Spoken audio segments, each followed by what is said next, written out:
أما بعد فأعوذ بالله من الشيطان الرجيم يا أيها الذين آمنوا استعينوا بالصبر والصلاة إن الله مع الصابرين وعن حذيفة رضي الله تعالى عنه أنه قال كان النبي صلى الله عليه وسلم إذا حزبه أمر صلى آمنت بالله صدق الله مولانا العلي العظيم وصدق رسوله النبي الكريم ونحن على ذلك لمن الشاهدين والشاكرين والحمد لله رب العالمين اللهم صل على محمد وعلى آل محمد كما صليت على إبراهيم وعلى آل إبراهيم إنك حميد مجيد اللهم بارك على محمد وعلى آل محمد كما باركت على إبراهيم وعلى آل إبراهيم إنك حميد مجيد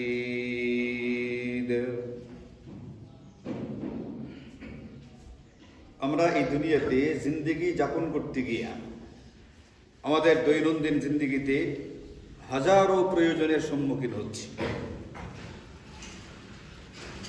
এখানে যেরকম দ্বীনি প্রয়োজনীয়তা আছে, দুনিয়াবি প্রয়োজনীয়তা আছে। একটা মানুষ দুনিয়াতে চলতে গেলেই তার বিভিন্ন রকমের প্রয়োজনীয়তা সামনে আসে। আজকে পবিত্র জুমার দিন, জুমার নামাজে যেতে হবে। নামাজে যাওয়ার জন্য একজন ব্যক্তি ঘর থেকে বের হবে। ঘর থেকে বের হওয়ার পরে যদি কাছাকাছি হয়ে থাকে মসজিদের, তাহলে ব্যক্তিটা হেঁটে হেঁটে মসজিদে আসবে। এটার জন্য তার পাগুলো সুস্থ থাকা, পায়ে হেঁটে আসবার মতো যে প্রয়োজনীয়তা, এটা তার থাকা জরুরি, এটা তার থাকতে হবে। একজন মানুষ দূর থেকে মসজিদে আসবে, দূর থেকে আসতে গেলে তার সাওয়ারির প্রয়োজন হয়, একটা যান বা বাহনের প্রয়োজনীয়তা হয়। এখন দূর থেকে মসজিদে আসতে গেলে সে একটা যান বা বাহনের প্রয়োজনীয়তার মুখাপেক্ষি হলো। এখন তার একটা যানবাহন প্রয়োজন। আমাদের দেশে এই মুহূর্তে বর্তমানে স্কুল কলেজের ছেলেদের, মেয়েদের যারা এসএসসি পরীক্ষার্থী, এদের পরীক্ষা চলছে। পরীক্ষায় যেন সে সবগুলো প্রশ্নের উত্তর ঠিকঠাক মতো দিতে পারে, সুস্থতার সঙ্গে পরীক্ষায় অংশগ্রহণ করতে পারে। এই মুহূর্তে তার জন্য সুস্থতাটা একটা প্রয়োজনীয় বিষয়। সবগুলো প্রশ্নের উত্তর সে মুখস্থ করবে, তার এটার সমাধানটা তার জানা থাকবে। এই জানা থাকাটা তার একটা প্রয়োজন। সে পরীক্ষায় সর্বোচ্চ সফলতার সঙ্গে উত্তীর্ণ হবে, এটা তার একটা প্রয়োজন। আমাদের মাদারিসে কওমিয়া, কওমি মাদ্রাসা যেগুলো আছে, এগুলোরও পরীক্ষা চলছে একটা অংশের, আর একটা অংশের পরীক্ষা শীঘ্রই শুরু হবে।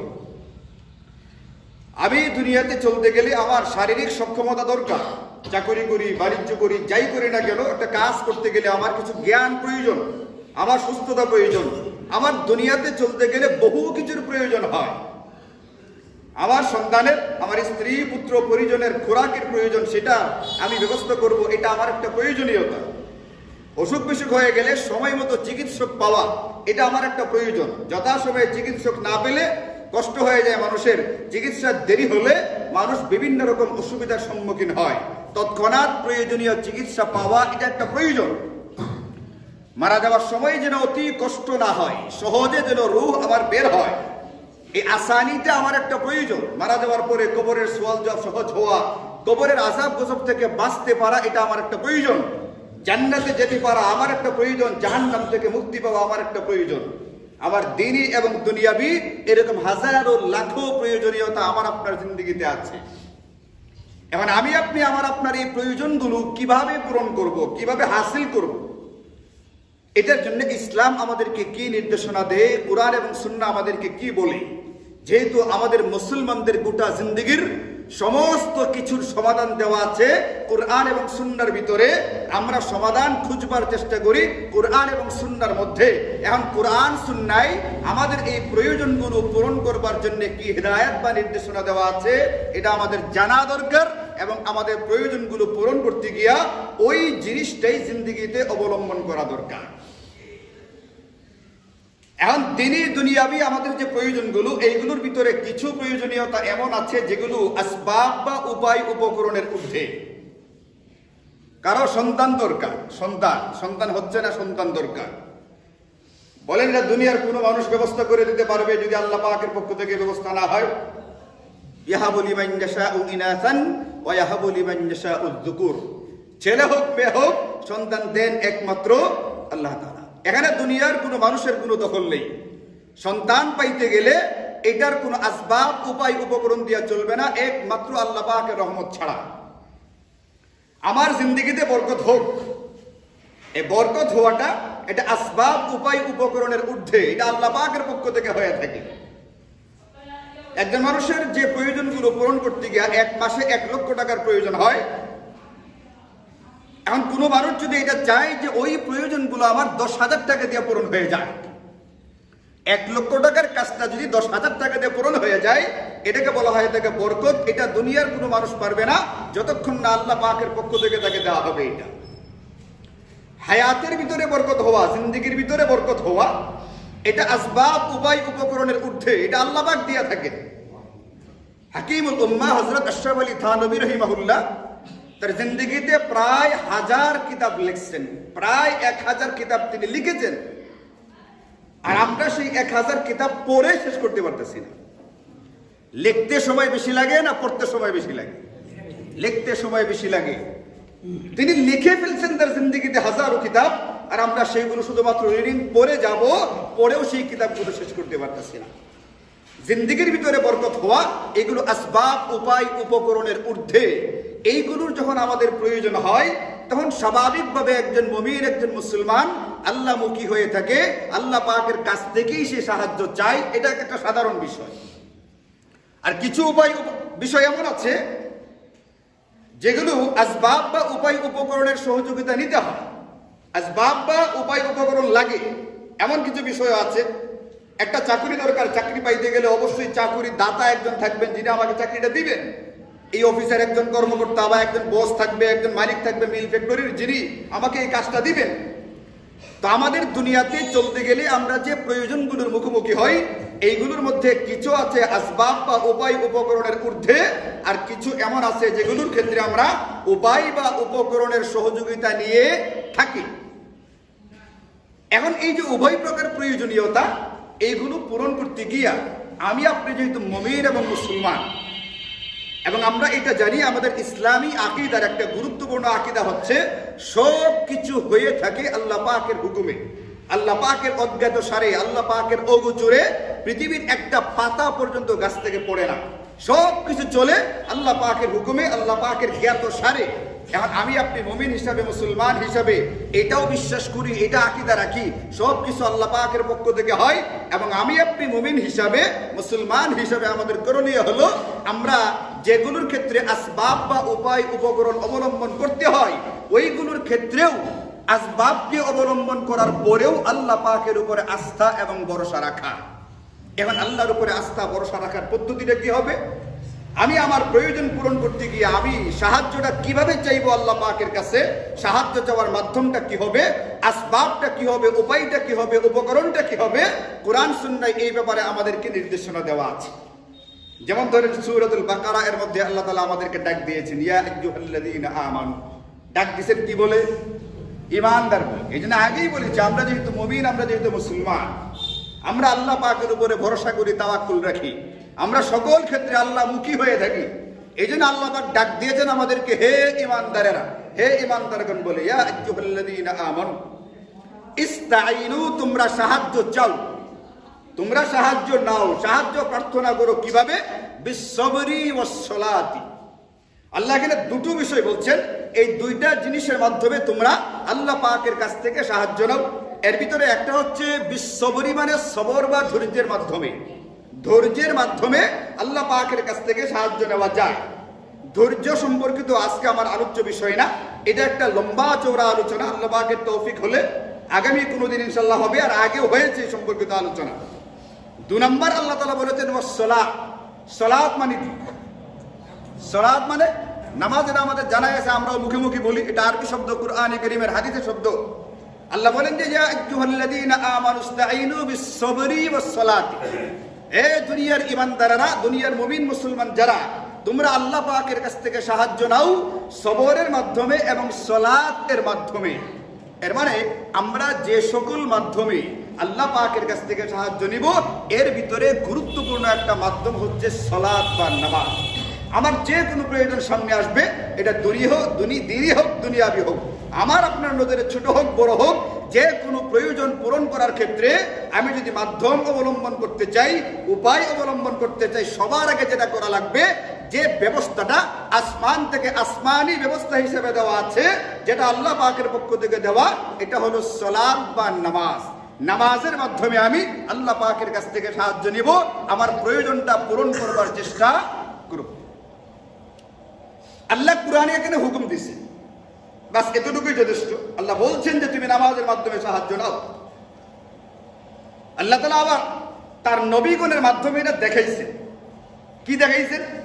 বিখ্যাত সাহাবী হযরতে হুযায়ফা ইবনে ইয়ামান রাদিয়াল্লাহু আনহু, ইনার থেকে বর্ণিত একটা হাদিসের মধ্যে আছে, তিনি ইরশাদ করেন, তিনি বলেন নবীজির একটা ঘটনা, নবীজির জিন্দেগীর একটা আমল আমাদেরকে বলতেছে যে কানা নবী সাল্লাল্লাহু আলাইহি ওয়াসাল্লাম ইযা হাসাবাহু আমরুন, যখন নবীজিকে কোনো বিষয় পেরেশান করত, উদ্বিগ্ন করত, নবীজিকে কোনো জিনিস চিন্তিত করত, পেরেশান করত, তখন নবীজি কোন আমলটা করতেন, কিভাবে এই পেরেশানি থেকে নিজেকে বাঁচাবার চেষ্টা করতেন, হযরত হুযায়ফা ইবনে ইয়ামান তার নিজের চোখে দেখে আমাদেরকে বর্ণনা করতেছেন।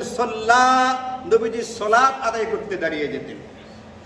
নবীজি যে কোনো বিপদে পতিত হইতেন, যে কোনো বিষয়ে তিনি সম্মুখীন হতেন, যদি প্রয়োজনটা তার পূরণ করবার প্রয়োজন হইতো, তো এই প্রয়োজন পূরণ করার জন্য আসমানি ব্যবস্থা সালাতকে তার জিন্দেগিতে ধারণ করতেন। হযরতে আলী রাদিয়াল্লাহু আনহু, আমরা জানি বিখ্যাত সাহাবী, নবীজির আপন চাচাতো ভাই, নবীজির মেয়ের জামাতা। হযরতে আলী রাদিয়াল্লাহু আনহু আমাদেরকে হাদিস শোনাইতেছেন, ঘটনা শোনাইতেছেন, নবীজির জিন্দেগির ঘটনা। তিনি বলেন যে লাকাদ রাআইতুনা লাইলাতা বদরিন, বদরের যুদ্ধে আমরা দেখলাম। বদরের যুদ্ধের কথা আপনাদের জানা আছে নবীজির জিন্দেগির।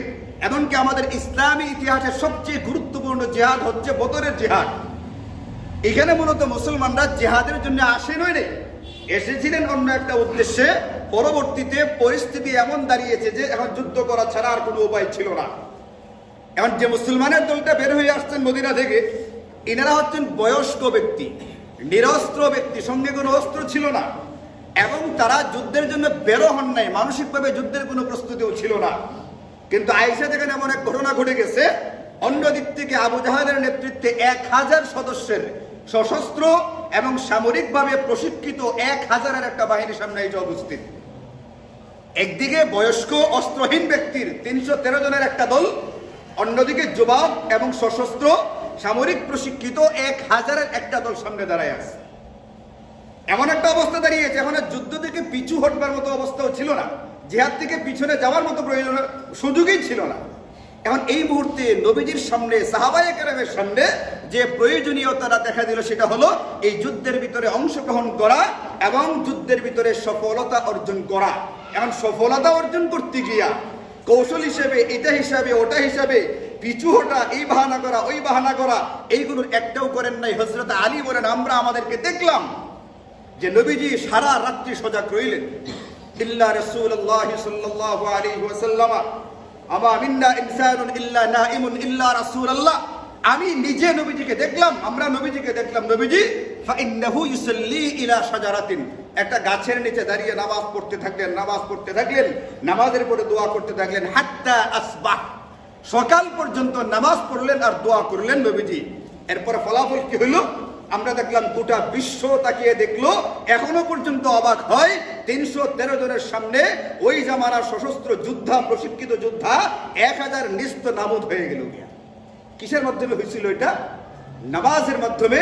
আল্লাহ পাকের কাছ থেকে আল্লাহর নবী সাহায্য চেয়ে নিয়েছেন আর আমাদেরকে দেখাইছেন তুমি তোমার জিন্দেগির যে কোনো প্রয়োজন যদি পূরণ করতে চাও, যেগুলোর ক্ষেত্রে আসবাব বা উপায় উপকরণ গ্রহণ করা যায় সেইগুলোর ভিতরে গ্রহণ করবে, এটা হারাম না, না জায়েজ না। দুনিয়ার জিন্দেগিতে যেগুলো উপায় উপকরণের মাধ্যমে হাসিল করতে হয় সেই ক্ষেত্রে উপায় উপকরণ গ্রহণ করবে, এটা না জায়েজ না। কিন্তু মুমিন হিসাবে, মুসলমান হিসাবে সর্বপ্রথম আমার যে কাজটা হবে এটা হচ্ছে নামাজের মাধ্যমে আল্লাহর দিকে মুখাপেক্ষী হওয়া, আল্লাহর দিকে মুহতাজ হওয়া, আল্লাহর দিকে মুতাওয়াজ্জু হওয়া, আল্লাহ পাকের দিকে মনোযোগী হওয়া। নামাজের মাধ্যমে আল্লাহ পাকের কাছ থেকে সাহায্য নিয়া এরপরে দুনিয়াবি যদি আসবাব বা উপায়কে অবলম্বন করতে হয় তাহলে অবলম্বন করো, কোনো রকম অসুবিধা নেই। এমনকি অন্যান্য হাদিসের ভিতরে এটাও আছে, আগের জামানার নবীগণ এই নামাজের মাধ্যমে আল্লাহ পাকের কাছ থেকে সহযোগিতা নিতেন। হযরতে মূসা এবং হযরতে হারুন আলাইহিস সালাম দুইজন নবী, তাদের ঘটনা কুরআনে কারীমে আছে। যখন ফেরাউনের পক্ষ থেকে রাষ্ট্রীয়ভাবে তাদের উপরে জুলুম, অত্যাচার, নির্যাতন করা হচ্ছিল, তো আল্লাহ পাকের পক্ষ থেকে তিনি বলেন যে আওহাইনা ইলা মূসা ওয়া আখিহি, আমি মূসা এবং তার ভাই হারুনের কাছে ওহী পাঠাইলাম, আন তাবাওয়া লিকাওমিকুমা বিমিসরা বুয়ুতান। মিসর নাম শুনেন না? মিশর একটা দেশ আছে, মিশর। আল্লাহ পাক বললেন মূসা আর হারুনকে বললাম মিশরে তোমাদের বাড়ি বানাও, ওয়াজআলু বুয়ুতাকুম কিবলা, এবং তোমাদের বাড়িগুলোকে নামাজখানা বানাও, এবং ওয়া আকিমুস সালাহ, ওইখানে তোমরা নামাজ পড়তে থাকো। এটা তাফসীরের কিতাব আপনি খুলে দেখেন এই আয়াত কোন পরিপ্রেক্ষিতে তাদের জন্য নাজিল করা হলো, তাদেরকে হুকুমটা কেন করা হলো।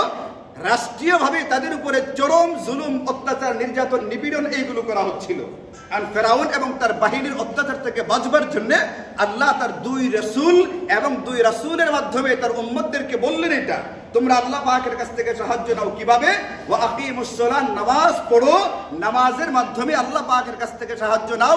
আর জেনে রাখো ওয়াবাশশিরিল মুমিনিন, যারা নামাজের মাধ্যমে নিজের প্রয়োজনকে পূরণ করবার চেষ্টা করবে, আল্লাহ বলেন তার নবীকে, নবীজি আপনি মুমিনদেরকে সুসংবাদ দেন নামাজের মাধ্যমে তার প্রয়োজনকে পূরণ করেও দেওয়া হবে। এখন হাদিসে পাকের মধ্যে যদি আমরা খুলি, আপনি ফাজাইলে আমাল, ফাজাইলে সাদাকাতের ভিতরে ভুরি ভুরি ঘটনা দেখবেন। এখানে ঘটনা লেখা আছে আগের জামানার বুজুর্গানে দিন নামাজের মাধ্যমে কিভাবে নিজের প্রয়োজন পূরণ করলেন এবং বিপদ আপদ থেকে বাঁচার চেষ্টা করলেন। এখন ফাজাইলে আমাদের কথা বললে, ফাজাইলে সাদাকাতের কথা বললে একদল লোক নাক ছিটকায়, এগুলো বিশ্বাস করতে চায় না, এগুলোর কি সহিহ না জয়ীফ ইত্যাদি একটা বিভ্রান্তি তৈরি করে মানুষকে এখান থেকে পিছনে নেওয়ার চেষ্টা করে। এই জন্য আমি আপনাদেরকে সময় দেখি তো বলবো, বুখারী শরীফ থেকে ঘটনা শোনাই। সময় স্বল্পতার কারণে ঘটনা অনেক আছে, বুখারী মুসলিমের ভিতরে আছে। বুখারী মুসলিম থেকে একটা দুটা ঘটনা শোনাই, কারণ বুখারী মুসলিম এমন কিতাব যে কিতাবগুলো পৃথিবীর সমস্ত ফেরকাগুলো সহিহ হাদিসের কিতাব হিসাবে স্বীকৃতি দিতে বাধ্য হয়েছে। যারা হাদিসকে অস্বীকার করে, যারা হাদিস মানেই না, এদেরকে বাদ দিলে একদল লোক আছে, নাম হলো আহলে কুরআন। নামটা কত সুন্দর, কোরআন শরীফের নাম দিয়েছে আহলে কুরআন। এটা অর্থ হলো কুরআন অনুসারী। তারা বলে পৃথিবীতে মানতে গেলে একমাত্র কোরআন মানলে হবে, আর কিচ্ছু মানা দরকার নেই। এই দলটা হাদিসকে অস্বীকার করে। এখন কোন দলের নাম আহলে কোরআন শোনার পরে আপনার মনে হবে হ্যাঁ কত ভালো একটা দল, আমি এই দলের ভিতরে অংশগ্রহণ করি। কিন্তু এই দলের ভিতরে অংশগ্রহণ করার মধ্য দিয়া, কোরআন শব্দটা ব্যবহার করার মধ্য দিয়া মানুষদেরকে মূলত বেঈমান কাফের বানানো হচ্ছে।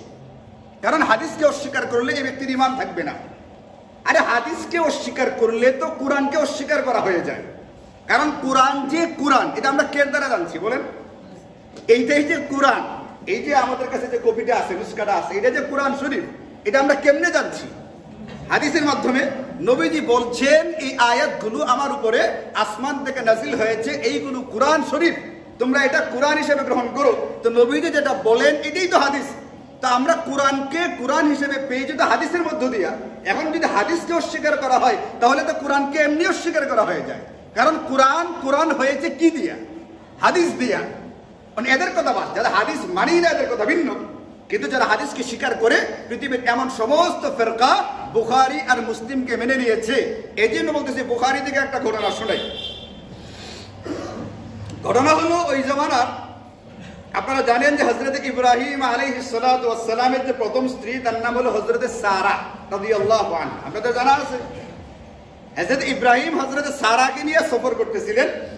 যাওয়ার সময় এক জায়গায় এমন একটা এলাকা দিয়ে অতিক্রম করতেছিলেন, যে এলাকার বাদশা ছিল শাসক, যে শাসক ছিল লম্পট এবং দুশ্চরিত্র। যুগে যুগে কিছু কিছু জালেম শাসক এমন থাকে যারা তার প্রজাদের উপরে, জনগণের উপরে বিভিন্নভাবে জুলুম অত্যাচার নিপীড়ন করে। বাকি সবার ধরনটা, প্রকৃতিটা এক হয় না, কিন্তু কোনো না কোনোভাবে সে একজন জালেম শাসক, অত্যাচারী শাসক হিসাবে, স্বৈরাচারী শাসক হিসাবে পৃথিবীতে আবির্ভূত হয়। যুগে যুগে এমন শাসক পাওয়া যায়। আর জুলুমটা কেউ করে শারীরিকভাবে সরাসরি আঘাত করে, কেউ করে অন্যভাবে। সবকিছু খুলে বলা সম্ভব না, কোরআন আমার খুঁজে পাবেন না। যে এলাকা দিয়ে যাচ্ছেন ওই এলাকার শাসক ছিল জালেম। এই জালেমের জুলুমের একটা ধরন ছিল এটা, সুন্দরী নারীদের প্রতি সে আকৃষ্ট হইতো এবং এদেরকে লাঞ্ছিত, অপমানিত করে ফেলতো। এখন যখন হযরত ইব্রাহিম এবং হযরত সারা যাচ্ছিলেন এদিক দিয়া, তখন হযরত সারার উপরে এই কুখ্যাত লম্পট দুশ্চরিত্র শাসকের কুদৃষ্টি পতিত হলো। দুজনকে ডেকে আনা হলো রাজপ্রাসাদে। হযরত ইব্রাহিমকে আলাদা করে দেওয়া হলো, সারাকে বাদশার রুমে নিয়ে যাওয়া হইলো আলাদাভাবে। এখন হযরত ইব্রাহিম আলাইহিস সালাতু ওয়াস সালামের তো আগে থেকে জানাই না, এটা কিন্তু বুখারী শরীফের ঘটনা। কাজে আহলে কোরআন ছাড়া অন্যদের অস্বীকার করবার সুযোগ নাই। জয়ীব বলে, হালকা বলে, ফাজাইলে আমল বলে, ফাজাইলে সাদাকাত বলে এটাকে ফেলে দিবেন, এই কথা ফেলবারও সুযোগ নেই। বুখারী শরীফের ঘটনা। হযরত ইব্রাহিম তো আগে থেকে জানতেন যে এর চরিত্র হলো দুশ্চরিত্রের একজন ব্যক্তি। যখন হযরত সারাকে তার কাছ থেকে আলাদা করে শাসকের ঘরে নিয়ে যাওয়া হইল, হযরত ইব্রাহিম আলাইহিস সালাতু ওয়াস সালাম নামাজে দাঁড়াইলেন। নামাজে দাঁড়াই আল্লাহ পাকের কাছে দোয়া করতে লাগলেন, আল্লাহ তুমি আমার স্ত্রীকে হেফাজত করো। এই মুহূর্তে তার স্ত্রীর হেফাজতে থাকা এটা তার সামনে সবচেয়ে বড় প্রয়োজন ছিল। এই প্রয়োজন পূরণ করবার জন্য তিনি কি করছেন?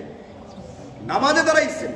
মুমিন মুসলমানকে তার প্রয়োজন পূরণ করবার জন্য আসমানি ব্যবস্থা হিসেবে যে আমল, যে উপায়টা দেওয়া হয়েছে, যে অবলম্বন করবার জন্য যে হুকুমটা করা হয়েছে, এটা হলো নামাজ। তিনি নামাজে দাঁড়াইলেন। বাদশাহ তার চরিত্র অনুযায়ী হযরত সারার দিকে হাত বাড়াইছে, তার ভিতরের যে কুবাসনা এটাকে চরিতার্থ করবার জন্য বাড়াইতে গিয়ে হযরত ইব্রাহিম তো নামাজে দাঁড়াইয়া আল্লাহ মিয়ার কাছ থেকে সাহায্য নিচ্ছেন, সাহায্য তো আসতেছে নামাজের মাধ্যমে। যখন হাত বাড়াইছে তার হাত অবশ হয়ে গেছে। কোনো কোনো রাবায়াতে হাত শক্ত হয়ে গেছে, এরকম এখন আর লড়াইতে পারে না, কাঠের মতো শক্ত হয়ে গেছে। সে বুঝতে পারছে কার দিকে হাত বাড়ানো হয়েছে। হযরত সারার কাছে মাপ চাইলো, দোয়া চাইলো, তুমি দোয়া করো আল্লাহ যেন ভালো করে দেয়, আমি তোমার কোনো ক্ষতি করবো না। হযরত সারা দোয়া করলেন, কিন্তু যে বেহুদা হয়, এই জন্য কই না যে বান্দর বুড়া হলেও গাছ বাইতে থাকে। যে লোকটা ছোটবেলা থেকে দুষ্ট প্রকৃতির হয়, এই বেটা বুড়া হওয়ার পরেও কোন প্রকৃতির থাকে? দুষ্ট প্রকৃতির থাকে। পাহাড় হেলে যাওয়া, পাহাড় সরে যাওয়া এটা বিশ্বাস করা যায়, চরিত্র বা স্বভাব পরিবর্তন হয়ে গেছে এটা বিশ্বাস করাটা কঠিন। এখন এখানে একটা গুরুতর প্রশ্ন হবে, তাহলে যে আমরা পীর মাশায়েখদের কাছে যাই নিজের সংশোধনের জন্য, তাহলে ওইখানে তো পরিবর্তন হবে না, গিয়া লাভটা কি? এটার জবাব আছে, উলামায়ে কেরাম জবাব দিচ্ছেন। পীর মাশায়েখদের কাছে যাওয়ার পরে যার যে স্বভাবটা ওইটা তো পরিবর্তন হয় না, কিন্তু মেহনতের কারণে ওইটা ঢাকা পড়ে যায়, নিচে পড়ে যায়, এটার প্রকাশ ঘটে না। যেমন ধরেন যারা ডায়াবেটিসের রোগী অথবা প্রেশারের রোগী, তাদের ভিতরে চিকিৎসা করার পরে প্রেশার একবারে নাই হয়ে যায়। আরে বলেন না, ডায়াবেটিসকে নাই হয়ে যায়। ঔষধ ব্যবহার করার কারণে, শরীর চর্চার কারণে, নিয়মগুলো মানবার কারণে এটা নিয়ন্ত্রণে থাকে, কন্ট্রোলে থাকে। এই জন্য যার যে স্বভাব এটা একবারে দূরীভূত হয় না। বাকি পীর মাশায়েখদের কাছে যাওয়ার পরে তাদের কাছ থেকে আর্থিক চিকিৎসা গ্রহণ করার ফলে ওই রোগ ব্যাধিটা চাপা পড়ে, যেমন ডায়াবেটিসের প্রেশারটা চাপা পড়ে নিয়ন্ত্রণে থাকে, ওই স্বভাবগুলো নিয়ন্ত্রণে থাকে। হযরত সারা দোয়া করলেন, দোয়া করার পরে তার তো সংশোধন হওয়ার কথা, সে আবার হাত ভালো হওয়ার পরে আবার হাত বাড়াইছে। ওইদিকে তো দোয়া করা হইতেছে নামাজের মাধ্যমে, আবার তার অসুবিধা হয়েছে, আবার দোয়া করা হয়েছে, আবার হাত বাড়াইছে। তৃতীয়বারের পরে যখন মাপ চাইলো, তখন সে বুঝতে পারলো যে এখানে কুকাম করা সম্ভবপর নয়। নিজে ফিরে আসলো এখান থেকে এবং পুরস্কার হিসাবে, হাদিয়া হিসাবে হযরত হাজিরা আলাইহিস সালামকে উপহার দিয়ে দিল হযরত সারা। হযরত সারা এখান থেকে মুক্তি পাইলেন। মুক্তি পাইয়া গিয়া দেখেন তার স্বামী হযরত ইব্রাহিম কোথায় দাঁড়ায় আছেন? নামাজের ভিতরে দাঁড়ায় আছেন। বললেন যে আমি নাজাত পেয়ে গেছি, আমি বিপদ থেকে বেঁচে গেছি। তো কের মাধ্যমে মুক্তি পেয়েছেন তিনি? নামাজের মাধ্যমে। উপায় বা উপকরণটা গ্রহণ করেছেন নামাজ। বুখারী শরীফের আরেকটা ঘটনা, হযরত জুরাইজ নামে একজন বিখ্যাত বুজুর্গ ছিলেন বনি ইসরাইলের জামানায়। নবীজি আমাদেরকে ঘটনা শোনাইছেন। এখন আল্লাহওয়ালা বুজুর্গ, তিনি তার খানকার ভিতরে, তিনি তার ইবাদতখানার ভিতরে ইবাদত বন্দেগী করেন। এটা কিছু লোকের হিংসার কারণ হয়ে দাঁড়ায়। যুগে যুগে এমনটা হয়। আমি আপনাদেরকে গত শুক্রবার সম্ভবত ঘটনা শুনিয়েছি। হিংসা এবং অহংকার এই শুরু হয়েছে কোত্থেকে? ইবলিসের মাধ্যমে ওখান থেকে শুরু হয়েছে। সে হযরত আদমকে হিংসা করলো, হিংসা করে অহংকার করলো, সেজদা করতে রাজি না। যদি আপনাদের মনে থেকে থাকে এই হিংসা এবং অহংকার গুনাহগুলো শুরুই হয়েছে শয়তানের একবারে শুরু থেকে, ওখান থেকে শুরু করা হয়। হার জামানায় কিছু লোক এমন থাকে, বুজুর্গানে দ্বীন উলামায়ে কেরাম এদেরকে হিংসা করতে থাকে। যখন দেখে মানুষ এদেরকে মহব্বত করে, ভক্তি করে, শ্রদ্ধা করে, হাদিয়া তোহফা দেয়, এটা এক প্রকার লোকের একটা মনো জ্বালার কারণ হয়ে দাঁড়ায়, অন্তর জ্বালার কারণ হয়ে দাঁড়ায়। জুরাইজ একজন বুজুর্গ, বুখারী শরীফের ঘটনা এটা। এখন ওই জামানার কিছু লোক যথারীতি সাধারণ নিয়ম অনুযায়ী তার প্রতি হিংসা করতে শুরু করলো। তাকে লাঞ্ছিত অপমানিত করবার জন্য একটা বেশ্যা নারীকে ভাড়া করে বলল, তুমি তার কাছে যাইবা, কুপ্রস্তাব দিবা, সে তো গ্রহণ করবে না। তুমি এখান থেকে ফিরে আইসা অন্য কারো মাধ্যমে জিনা করে পেটে যখন সন্তান আসবে দাবি করবা এই সন্তান জুরাইজের। বেশ্যা নারী এক রাখালের সঙ্গে জিনা করলো, যথারীতি তার পেটে বাচ্চাও আসলো, বাচ্চা প্রসব হইল। এখন যখন তাকে জিজ্ঞেস করা হয় বাচ্চা কার, সে হযরত জুরাইজের খানকার সামনে গিয়া বলে এই বাচ্চার বাবা হচ্ছে এই জুরাইজ, যে নাকি নিজেকে বহুত বড় বুজুর্গ দাবি করে। এমন যারা হিংসুটে তারা তো একটা সুযোগ পাইছে, হাতিয়ার পাইছে, তারা এসে ভারী করে হামলা করলো। হযরত জুরাইজের যে ইবাদতখানা, যে মেহরাব, যে ঘরটায় তিনি থাকতেন, এটাকে ভাঙ্গা একবারে চুরমার করে ফেলল। এখন তাকে তিরস্কার করা হইতেছে, বকাঝকা করা হইতেছে, আলোচনা সমালোচনা, পুরো মহল্লা গরম হয়ে গেছে। চায়ের স্টল, এখন চা থেকে ধোয়া বাড়িয়ে দিয়েছে সমালোচনা। ওই জামানায় চা বলতে আমাদের জামানার চার মতো না। এই জামানায় না আমরা চা খাই কাপের মধ্যে করে গরম পানির চাটা, ওই জামানায় অন্য একটা কিছু ছিল, ছিল তো একটা কিছু, তারাও তো খাইতো, তারাও তো আড্ডা গল্প গুজব করতো। তাদের জামানায় যে চাউলের কথা বলতেছি। হযরত জুরাইজ নামাজে দাঁড়াইছেন, নিজেকে কলঙ্কিত মুক্ত করা থেকে, কলঙ্ক থেকে মুক্ত করবার জন্য নামাজে দাঁড়াই আল্লাহ পাকের কাছে দোয়া করলেন। দোয়া করার পরে ছোট বাচ্চারা যারা বেশ্যানারী কুলে নিয়ে দাঁড়ায় আছে, এই বাচ্চা বলতে শুরু করছে, আমার বাবা জুরাইজ না, আমার বাবা ওই বন্দের রাখা। বাচ্চা কই দিনের? 7 বছরের। কই দিনে? একদিনের কুলের বাচ্চা। পৃথিবীতে যে কয়টা বাচ্চা কুলে থাকতে কথা বলেছে এর ভিতরে একটা হলো এই বাচ্চা, বেশ্যানারীর বাচ্চা। হযরত জুরাইজকে কলঙ্ক মুক্ত করবার জন্য মায়ের কুলে প্রথম দিন যে বলেছিল আমার বাবা এই জুরাইজ নয়, আমার বাবা হচ্ছেন ওই রাখা। আচ্ছা বলেন, তার এই যে নিজেকে কলঙ্ক মুক্ত করা, নিজেকে পাক সাফ করা, নিজে দোষী নয়, এটা থেকে মুক্ত করা তার একটা প্রয়োজন ছিল। এই প্রয়োজন পূরণ হয়েছে কি দিয়া? নামাজের মাধ্যমে তার প্রয়োজনীয়তা পূরণ হয়েছে। এখন যারা বাড়িঘর ভাঙছিল উত্তেজিত হইয়া, এই জন্য শুরুতেই অল্পতেই একটা কথা শুনলেই উত্তেজিত হইতে হয় না, এটার প্রতিবাদ মুখর হইতে হয় না। এখন তারা বলে হুজুর আমরা তো ভুল করছি, আমাদের ভুল হয়ে গেছে, বুঝতে পারি নাই, আমরা আপনার এই যে ঘরটা আছে না, দোতলা এই যে রুমটা, এটা স্বর্ণ দিয়ে আমরা বানাই দিই, স্বর্ণ দিয়ে বানাই দিতে আসছে। জুরাইজ বললেন যে আমার স্বর্ণের প্রয়োজনীয়তা নেই, আমার ঘরটা আগে যেমনটা ছিল এমনটা বানায় দেন। মেরে ভাইও, এই যে নামাজটা আমাদের নবীজি পড়লেন, কুরআনে আল্লাহ পাক বললেন, আগের জামানার বুজুর্গরা পড়লো, নবীরা পড়লেন, এই নামাজটাকে হাদিসের বিভিন্ন শব্দ থেকে নিয়ে ইসলামী ফিকহের যারা ফুকাহায়ে কেরাম তারা এটাকে বলে থাকেন সলাতুল হাজাত। এই নামাজটাকে কি বলেন তারা? সালাত মানে কি? নামাজ। আর হাজত মানে কি? প্রয়োজন। এটা আপনাদের জানাই আছে। তাহলে সলাতুল হাজত মানে হলো প্রয়োজন পূরণ করতে গিয়ে যে নামাজটা আদায় করা হয়, এটাকে বলা হয় এটাকে সলাতুল হাজাত। নিজের ইজ্জতকে হেফাজত করা একটা প্রয়োজন, নিজের খোরাকের দরকার, এটা একটা প্রয়োজন, একটা চাকরি দরকার, এটা একটা প্রয়োজন, আমি ঢাকায় যাবো, একটা সাওয়ারি দরকার, এটা একটা প্রয়োজন, আমার আপনার অসুস্থ হয়ে গেছে, আমার সুস্থ হওয়া দরকার, ডাক্তার, এটা একটা প্রয়োজন, ওষুধপত্র একটা প্রয়োজন। এই প্রয়োজন পূরণ করবার জন্য আসমানি হেদায়াত হিসাবে, আসমানি উপায় হিসাবে কোরআন সুন্নাহ আমরা যেটা পেয়েছি এটা হচ্ছে সলাতুল হাজাত। নবীজি হাদিসে পাকের ভিতরে বলেন, মান তাওয়াদ্দা ফাসবাগাল ওযুআ, যে ব্যক্তি ওযু করবে ভালোভাবে ওযু করবে। ভালোভাবে ওযু করার অর্থ হলো, আমরা জানি যে ওযুর ফরজ কয়টা? বলেন না, ওযুর ফরজ কয়টা? কোন ব্যক্তি যদি খালি 4টা ফরজ আদায় করে তার ওযু হয়ে যায়, কুলি করে নাই, এই পর্যন্ত ধয় নাই, ডাইরেক্ট মুখ ধুয়ে ফেলছে, এরপরে হাত দিয়েছে, মাথা মাসা করেছে, ওযু হয়ে যাবে। ফরজ আদায় করলে ওযু হয়ে যায়।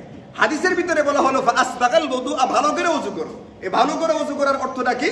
ভালো করে ওযু করার অর্থ হলো ফরজগুলোর পাশাপাশি ওয়াজিব, সুন্নাত, মুস্তাহাব সবগুলো আদায় করবে এবং ওযুটাকে গুনাহ থেকে হেফাজত করবে।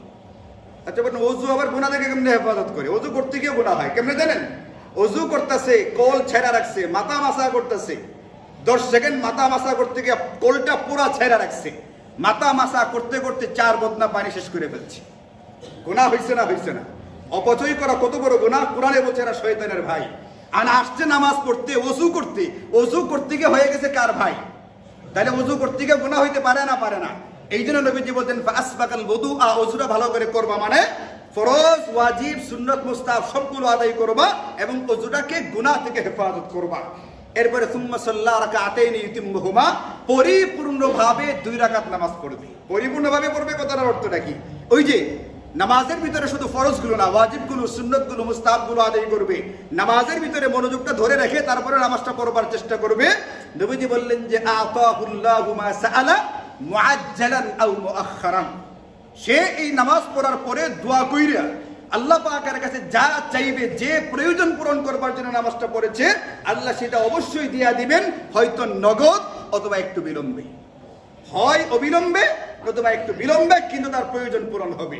এই নামাজটাকে বলা হয়ে থাকে সালাতুল হাজাত।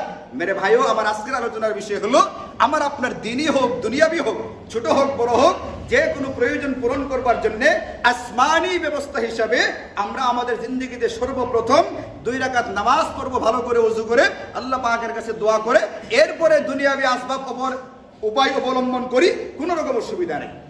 সালাতুল হাজাতের নিয়মটা কি? ভালো করে ওযু করতে হবে। আপনার এখন এই মুহূর্তে যে প্রয়োজনটা দরকার, যেমন ধরুন আমি এখন পরীক্ষার হলে ঢুকতে যাচ্ছি, পরীক্ষা চলতেছে না, এসএসসি পরীক্ষার্থীদের পরীক্ষা, এরপরে আমাদের মাদ্রাসা কওমি মাদ্রাসাগুলোর পরীক্ষা চলতেছে, রোজার আগে পরীক্ষা হয়ে থাকে, সামনে আরো কিছু পরীক্ষা শুরু হবে, একটা অংশ চলছে। 2 রাকাত নামাজ পড়বে কোন প্রয়োজন পূরণ করবার জন্য? পরীক্ষাটাতে যেন আমি পুরোপুরি সফল হতে পারি, সবগুলো প্রশ্নের উত্তর একেবারে নিখুঁতভাবে পরিষ্কারভাবে দিয়ে ফেলতে পারি। এই নিয়তে 2 রাকাত নামাজ পড়বে। নামাজ পড়ার পরে দোয়া করবে। দোয়ার মধ্যে সবার আগে আল্লাহ পাকের প্রশংসা করবে, এরপরে দুরূদ শরীফ পড়বে, এরপরে নিজের যা যা চাওয়ার সবগুলো বলবে, বলবার পরে আবার আল্লাহ পাকের প্রশংসা করবে এবং দুরূদ শরীফ করবে। এইভাবে দোয়াটা শেষ করবে। আলহামদুলিল্লাহি রাব্বিল আলামিন, এই যে আল্লাহ পাক প্রশংসা দিয়ে দোয়া শুরু হইল, শুরুতেই আল্লাহুম্মা আমিন দিয়ে দোয়া শুরু করা যাবে না। আল্লাহুম্মা আমিন মানে অতএব মহোদয়ের কাছে আমার আবেদন হইল আমার উক্ত দরখাস্ত মঞ্জুর করা হোক। আচ্ছা বলেন, এই কথাটা দরখাস্তের উপরে থাকে না নিচে থাকে? আপনি এখনো দরখাস্ত করেনই নাই, আগেই কে বলে বসছেন আমারটা মঞ্জুর করেন। কি মঞ্জুর করুন? আপনি কে লেগে আইছেন? আগে বলেন ওইটা কি। এই জন্য আগে আল্লাহ পাকের প্রশংসা, আলহামদুলিল্লাহি রাব্বিল আলামিন, সুবহানাল্লাহি ওয়া বিহামদিহি, সুবহানাল্লাহিল আযীম, সুবহানাল্লাহি ওয়াল হামদুলিল্লাহি ওয়াল্লাহু আকবার। এই যে আল্লাহ পাকের প্রশংসা হয়ে গেল। এরপরে নবীজির উপরে দুরূদ, যে কোনো একটা দুরূদ শরীফ পড়বেন, এরপরে নিজের গুলো বলা হবে, এরপরে আবার আল্লাহ পাকের প্রশংসা, দুরূদ শরীফ পড়ে দোয়া শেষ করা হবে। ইনশাআল্লাহ এই দোয়া অতি অবশ্যই আল্লাহ পাকের দরবারে কবুল হবে যদি তার আদব এবং শর্তগুলোকে রক্ষা করা হয়। দোয়ার কিছু আদব আছে, দোয়ার কিছু শর্ত আছে। যেমন নবীজি হাদিসে পাকের মধ্যে বলেন, কোন ব্যক্তি যদি কোনো গুনাহের কাজের নিয়ত করে এই দোয়া কবুল হয় না। দোয়া করছে, আল্লাহ আমার কাছে টাকা পয়সা মোটামুটি আছে, আমি একটা জায়গা কিনে এই শহরের ভিতরে সবচেয়ে সুন্দর করে একটা সিনেমা হল বানিয়ে দিয়েছি, আস্তাগফিরুল্লাহ, নাউযুবিল্লাহ। এই দোয়া করলে কাজ হবে? এটা গুনাহের কাজের জন্য দোয়া করলে দোয়া হবে না। এরকম ভাবে আত্মীয়তা সম্পর্ক ছিন্ন করার দোয়া করলে দোয়া কবুল হবে না। তাড়াহুড়া করলে দোয়া কবুল হয় না। তাড়াহুড়ার মানে কি? এত কইলাম আল্লাহ রে, আল্লাহ আমার কথা শুনে না, এই যে এইটা যে কথা যারা বলে এইটা কবুল হয় না। আগেই বলছি মুআজ্জালান আও মুআখখারান, তার দোয়া অবিলম্বে অথবা বিলম্বে কবুল হবে, হয় এখনই দিয়ে দেওয়া হবে অথবা একটা দেরি করে দেওয়া হবে, কিন্তু দেওয়া হবে। এই জন্য দোয়ার আদব আছে, শর্ত আছে, এইগুলো রক্ষা করে আমরা আল্লাহ পাকের কাছে দোয়া করব, আমার প্রয়োজন আল্লাহ পাকের পক্ষ থেকে পূরণ করে দেওয়া হবে। এই জন্য আমার আপনার দিনই দুনিয়াবি ছোট বড় যে কোনো প্রয়োজনের ক্ষেত্রে দুনিয়াবি আসবাব উপায় উপকরণ অবলম্বন করবার আগে সর্বপ্রথম এই যে নবীদের কাছ থেকে পাওয়া, আল্লাহ পাকের কাছ থেকে পাওয়া 2 রাকাত সালাতুল হাজতের নামাজ, এটা জিন্দেগিতে ধারণ করা চাই।